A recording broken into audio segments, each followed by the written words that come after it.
Hi, my name is Usman, and in today's video training of HTML, we are going to look at HTML elements.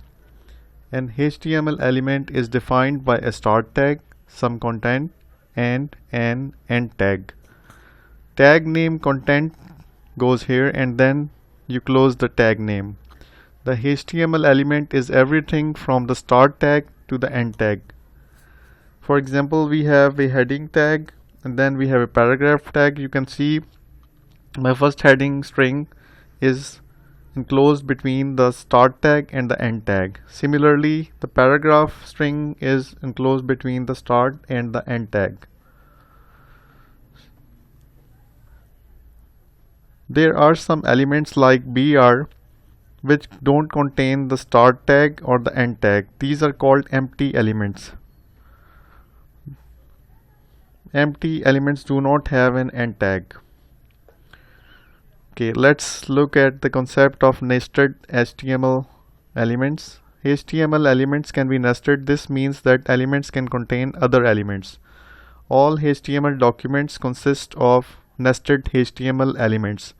The following example contains 4 HTML elements: HTML, body, h1 and paragraph tag. Let's look at this example.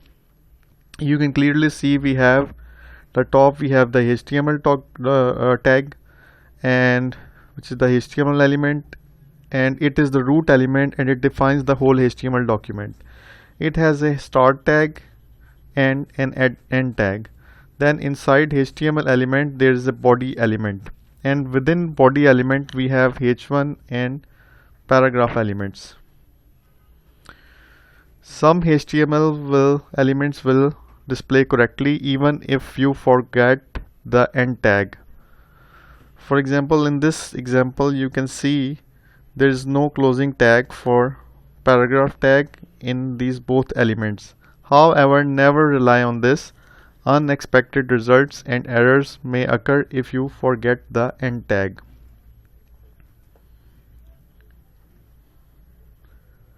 Okay, empty HTML elements. HTML elements with no content are called empty elements. The br tag defines a line break and is an empty element without a closing tag.